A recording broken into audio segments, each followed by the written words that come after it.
Doctor नागरेकर या चॅनलवरती तुमचं सर्वांचं स्वागत आहे। आज आपण बघणार आहोत की दात घासण्यासाठी कशाचा वापर करायचा, म्हणजे दात स्वच्छ ठेवण्यासाठी कशाचा वापर केला पाहिजे। आपण सकाळी सकाळी उठलो की आपल्याला सगळ्यात पहिली सवय असते की बाथरूम मध्ये जायचं, टूथपेस्ट घ्यायची आणि दात घासायची। पण दात आपण कशाने घासतो तर बरेच वेळेला आपण टूथपेस्ट वापरतो, सफेद, निळ्या, हिरव्या ज्या काही असतील त्या। पण मला एक गोष्ट सांगा की अशा प्रकारे दात घासून किंवा या प्रोडक्टचा वापर करून तुम्हाला आयुष्यात कधीच डेंटिस्टकडे जायची गरज लागलेली नाही आहे। असे किती लोक तुम्ही बघितले आहेत? जर या टूथपेस्टने चांगल्या प्रकारे दातांची निगा राखली जात असती तर डेंटिस्ट लोकांचे दवाखाने ओसाड पडले असते, त्यांच्याकडे कोण पेशंटच गेले नसते। मग या डेंटिस्टकडे पेशंट कसे काय जास्त असतात का? या टूथपेस्टचा फायदा होत नाही। टूथपेस्ट लावणं म्हणजे आपली एक नकळत सवय झालेली असते। म्हणजे तुम्ही एक उदाहरण बघा की घरामध्ये कितीही दुःखदायक घटना घडलेली असू दे, एखाद्या वेळेस त्या दुःखाने आपण जेवणार नाही पण आपण दात घासणार नाही असं होईल का? म्हणजे समजा घरामध्ये एखादी प्रचंड दुःखद घटना घडलेली आहे, त्या दिवशी आपण जेवलो नाही कारण आपल्याला भूकच लागली नाही, कारण आपण शोकामध्ये डुबून गेलेलो आहोत। पण ज्या वेळेला आपण दुसऱ्या दिवशी सकाळी उठू त्यावेळेला त्या दुःखामुळे आपण दात घासायचं विसरलोय, असं होतं का? नाही होत, कारण आपल्याला त्याची सवय लागलेली आहे। आणि नुसती सवय लागलेली नाहीये तर ही सवय आपल्याला लावलेली आहे। पाश्चात्य देशाच्या लोकांनी ही सवय तुम्हाला लावलेली आहे। आता ही सवय कशी काय लावली आणि याचा शोध कसा लागला? तर याचा शोध असा लागला की अमेरिकेमध्ये लोकांचे दात प्रचंड प्रमाणामध्ये खराब होत होते आणि त्याची त्या लोकांना काळजीही नव्हती, कारण ती लोक टूथपेस्ट कधी वापरतच नव्हते। तर त्या ठिकाणी हॉफकिन नावाच्या एका मार्केटिंग करणाऱ्या माणसांनी डेंटिस्टची काही पुस्तकं वाचली आणि काही सर्वे केला। त्यातून त्याला कळालं की दातांवरती एक फिल्म जमा होते आणि ही फिल्म ज्या वेळेला माणूस जिभेने स्पर्श करतो त्यावेळेला त्याला ती अनकम्फर्टेबल सारखं वाटायला लागतं। मग अशा वेळेला ही फिल्म काढून टाकण्यासाठी काहीतरी आमच्याकडे एक प्रोडक्ट आहे असं दाखवण्याचा प्रयत्न त्या मार्केटरने केला आणि यामध्ये लोकांना सांगितलं की तुम्ही याच्याने दात घासा आणि ते घासल्याच्या नंतर जिभेने तुमच्या दातांना पुन्हा स्पर्श करा, तुम्हाला एकदम स्मूथ दात लागतील। म्हणजेच काय की या टूथपेस्टचा शोध कशासाठी लागला तर दातांवरती जो थर जमा होतो तो काढून टाकण्यासाठी, दात सुंदर दिसण्यासाठी। पण मला एक गोष्ट सांगा की या दात सुंदर दिसण्याने आणि आपले दात स्वस्थ असण्याने भरपूर फरक आहे, दोघांमध्येही भरपूर फरक आहे।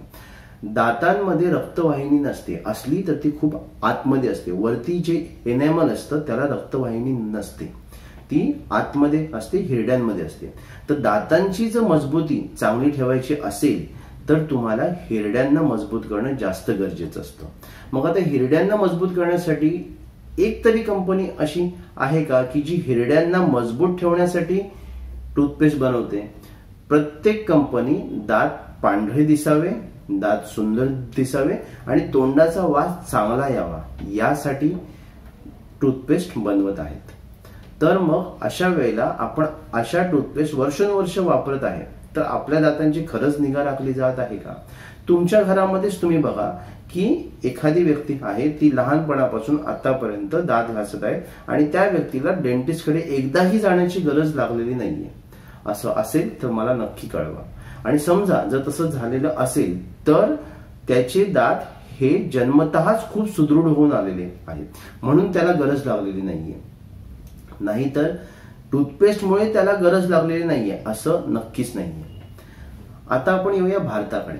भारतामध्ये भरपूर पूर्वीपासून म्हणजे हजारो वर्षापासून दात घासण्याची प्रथा आहे। अमेरिकेकडे ही नव्हती, भारताकडे पूर्वीपासून दात घासण्याची प्रथा आहे। म्हणजे आमच्या आयुर्वेदाच्या ग्रंथामध्ये दिनचर्येमध्ये पहिलं सांगितलेलं आहे की दंतधावन, आणि त्या दंतधावनासाठी कुठल्या वनस्पती वापरायच्या हेही सांगितलं आहे। आणि त्यामध्ये स्पष्ट लिहिलेलं आहे की दंतधावन कशासाठी करायचं तर दंतधावन हे हिरड्यांना मजबूत ठेवण्यासाठी करायचं। जिभेला मजबूत ठेवण्यासाठी करायचं. जिभेवरची जे थर जमा होतात आणि चव जी म्हणजे जिभेचे ज्या सेन्सेस असतात आपले, हे चांगले ठेवण्यासाठी दंतधावन करायचं.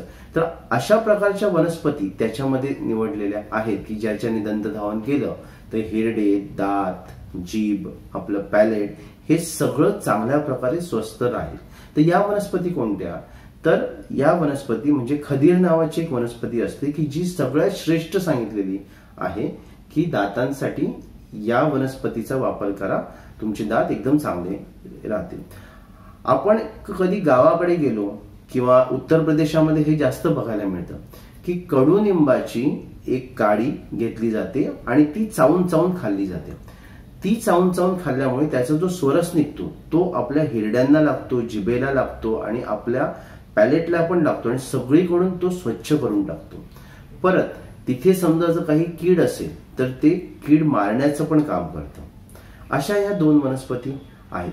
तुम्हाला जर दात घासण्यासाठी काही वापरायचं असेल तर दंतमंजन वापरा, ते पण नीट परखून घेतलेलं असेल असंच वापरा. कुठल्याही कंपनीचं वापरू नका, नाहीतर जवळच्या आयुर्वेदिक डॉक्टरकडे जाऊन त्यांच्याकडनं दंतमंजन घेऊन या. किंवा मी तुम्हाला तसेही 2 वनस्पती सांगितलेल्याच आहे, कडुनिंब आणि खदीर, याचाही वापर केला तरीही चालेल. याने तुमचे दात प्रचंड प्रमाणामध्ये स्वच्छ राहतील, हिरड्या पण मजबूत होतील आणि तुम्हाला दातांचा कधी त्रासही होणार नाही. तर आजचा व्हिडिओ तुम्हाला कसा वाटला हे आम्हाला कमेंट बॉक्समध्ये नक्की कळवा. तोपर्यंत स्वस्थ राहा, मस्त राहा.